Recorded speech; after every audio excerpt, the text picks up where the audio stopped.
নামাজের বাহ্যিকতা নিয়ে এত বেশি ঝগড়ায় যাবেন না। এখন আমরা যত ঝগড়া নামাজের বাহ্যিকতা নিয়ে, হাত বাঁধা, রফুল ইয়াদাইন, আমিন আর পায়ে পা, এগুলো নিয়ে ঝগড়া শেষ আছে? ইসলামের বিরোধী শক্তিরা হাত ভেঙে ফেলার পায়তারা করে ফেলেছে অলরেডি। হাতই না থাকলে আপনি বাঁধবেন কোথায়? মনে করেন আপনার হাতই নাই, বাঁধবেন কি উপরে না নিচে? যে ব্যক্তি নামাজ পড়ে না, আল্লাহর সাথে তার কোনো সম্পর্ক নেই, নো কানেকশন। আপনি যে কোনো কিছু চাচ্ছেন সেজদায় পড়ে আল্লাহর সামনে আত্মসমর্পণ করেই চাইতে হবে। ওয়াসজুদ ওয়াক্তারিব, আল্লাহ পাক কি বলেছেন? সেজদা করো, নিকটবর্তী হও। তো ব্যাখ্যা অনেক করা যায়। নামাজ না পড়লে কিন্তু মানুষ কুফরিতে লিপ্ত হয়। যে ব্যক্তি মান তারাকা সালাতা মুতাআম্মিদান ফাকাদ কাফারা, যে ব্যক্তি সালাতকে অস্বীকার করে, ফরজ নামাজকে অস্বীকার করে, সে ব্যক্তি কিন্তু কুফরিতে চলে যায়। ঠিক আছে। তারপরে বাইনা রাজুলি ওয়া বাইনা শিরকি ওয়াল কুফরি তারকুস সালাহ, একজন মুমিন বান্দা এবং অমুসলিমদের মধ্যে পার্থক্যই নামাজ। নামাজের বিষয়ে অনেক কথা আমি আগেও বলেছি, আপনারা শুনেছেন, অন্য আলেমদের কাছেও শুনেছেন। এক বাক্যে নামাজ না পড়লে ইসলামের রশিটা কেটে যাবে। মুআয বিন জাবালকে নবী সাল্লাল্লাহু আলাইহি ওয়াসাল্লাম বলেছেন যে যদি মান তারাকা সালাতা মুতাআম্মিদান, কেউ যদি সালাতকে ইচ্ছা করে ছেড়ে দেয়, ফাকাদ বারিআত মিন জিম্মাতিল্লাহ, সে ব্যক্তি আল্লাহর জিম্মেদারি থেকে মুক্ত হয়ে যাবে। তার উপর আল্লাহর কোনো জিম্মাদারি নেই, আল্লাহর নিরাপত্তা জিম্মাদারি থেকে সে মুক্ত। তো পাঁচ ওয়াক্ত নামাজ আল্লাহ পাক আমাদের সবাইকে জামাতের সাথে পড়ার তৌফিক দান করুন। এর পাশাপাশি নফল নামাজ বাড়িয়ে দেওয়ার তৌফিক দান করুন, এবং স্পেশালি তাহাজ্জুদের নামাজ যদি পারেন 2 রাকাত হলেও নিয়মিত তাহাজ্জুদের নামাজ পড়ার তৌফিক আল্লাহ পাক আমাদেরকে দান করুন। আর নামাজের বাহ্যিকতা নিয়ে এত বেশি ঝগড়ায় যাবেন না। এখন আমরা যত ঝগড়া নামাজের বাহ্যিকতা নিয়ে, হাত বাঁধা, রফুল ইয়াদাইন, আমিন আর পায়ে পা, এগুলো নিয়ে ঝগড়া শেষ আছে? নাই। ইসলামের বিরোধী শক্তিরা হাত ভেঙে ফেলার পায়তারা করে ফেলেছে অলরেডি। হাতই না থাকলে আপনি বাঁধবেন কোথায়? মনে করেন আপনার হাতই নাই, বাঁধবেন কি উপরে না নিচে? তো এই হাত তো ভেঙে ফেলার পায়তারা করা হয়েছে।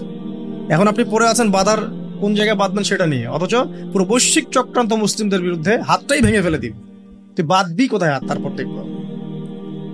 এটা আমরা বুঝতে পারি না। এটা বোঝার জন্য যে জ্ঞান, ইলম, নূর দরকার তা তো নাই আমাদের মধ্যে। এই জন্য আপোষের ঝগড়া নিয়ে পড়ে আছি। যে ছোটখাটো যে ইখতিলাফি মাসআলাগুলো চলে আসছে দীর্ঘদিন থেকে, এগুলোর কোনো সমাধানে আসতে পারবে না কিন্তু কেউ। পক্ষে বিপক্ষে কথা চলতেই থাকবে কিয়ামত পর্যন্ত, ওইগুলো নিয়ে আমরা ব্যস্ত আছি। তা আমি রিকোয়েস্ট করবো নামাজের আধ্যাত্মিকত্বের দিকে ফোকাস করে। নামাজের আধ্যাত্মিকত্ব কি? আপনি আল্লাহর সামনে দাঁড়িয়েছেন, দুনিয়ার সাথে এখন আপনার কোনো সম্পর্ক নেই, আপনি এবং আল্লাহ, মাঝখানে কিছু নাই। নামাজে যা পড়ছেন, সূরা ফাতিহা, অন্যান্য সূরা, রুকু, তাসবিহ, সিজদা, তাশাহুদ, দরুদ, অর্থ বোঝার চেষ্টা করেন এবং অর্থের দিকে ফোকাস করেন, আল্লাহকে পাবেন ইনশাআল্লাহ। সিজদায়, রুকুতে যখন যাচ্ছেন, আপনি চিন্তা করেন যে আপনি মহাবিশ্বের মহা শক্তিধর আল্লাহ রাব্বুল আলামিনের সামনে মাথা নত করেছেন। আপনি চিন্তা করেন যে আল্লাহ আপনাকে দেখছেন। এখন যখনই মানুষ নামাজে দাঁড়ায়, আল্লাহ পাক তার দিকে দৃষ্টি নিবদ্ধ করেন, এবং যখন মানুষ এদিক ওদিক তাকানো শুরু করে নামাজে, আল্লাহ পাক মুখ ঘুরিয়ে নেন। হ্যাঁ, নামাজে ওই যে আমরা যে ডিজিটাল নামাজ পড়ি না, এখন ডিজিটাল মানে 4 রাকাত নামাজ 4 মিনিটে শেষ। এক রুকু করলে সেজদা পাওয়া যায় না, সেজদার তাসবিহ পড়লে আবার এদিকে দেখা যায় যে দ্বিতীয় সেজদায় চলে গেছে অলরেডি ওঠার আগে। অনেক ক্ষেত্রে ইমাম সাহেবরাও খুব দ্রুত নামাজ পড়ান, অনেক দ্রুত পড়ান। এত দ্রুত নামাজ পড়াবেন কেন? নামাজ জামাতে পড়লে সংক্ষিপ্ত করতে বলা হয়েছে, কিন্তু এত দ্রুত তো পড়তে বলা হয়নি।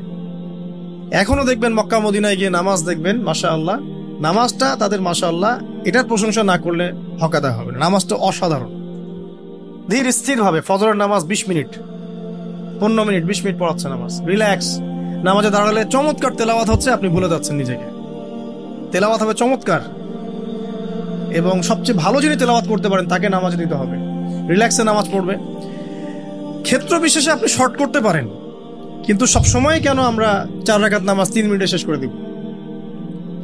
আবার নামাজের পর দোয়াটা হবে লম্বা, অথচ নামাজটাই ছিল দোয়া, নামাজটাই কিন্তু দোয়া।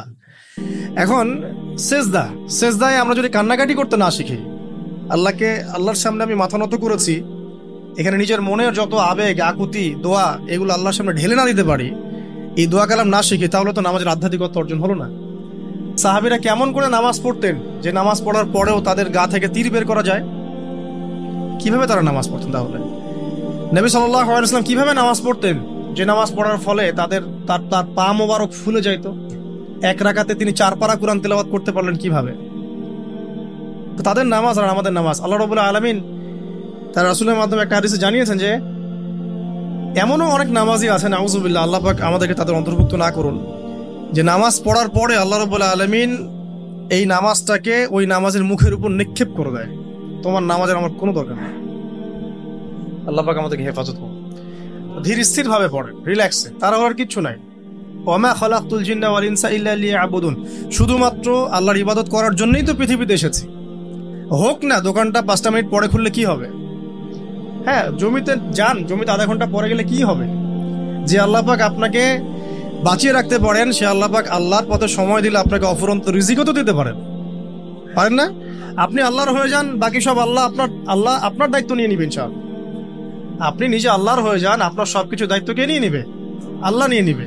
তো আল্লাহ পাক আমাদেরকে ধীর স্থির ভাবে আধ্যাত্মিকত্ব অর্জন করে নামাজ পড়ার তৌফিক দান করুন। আমিন।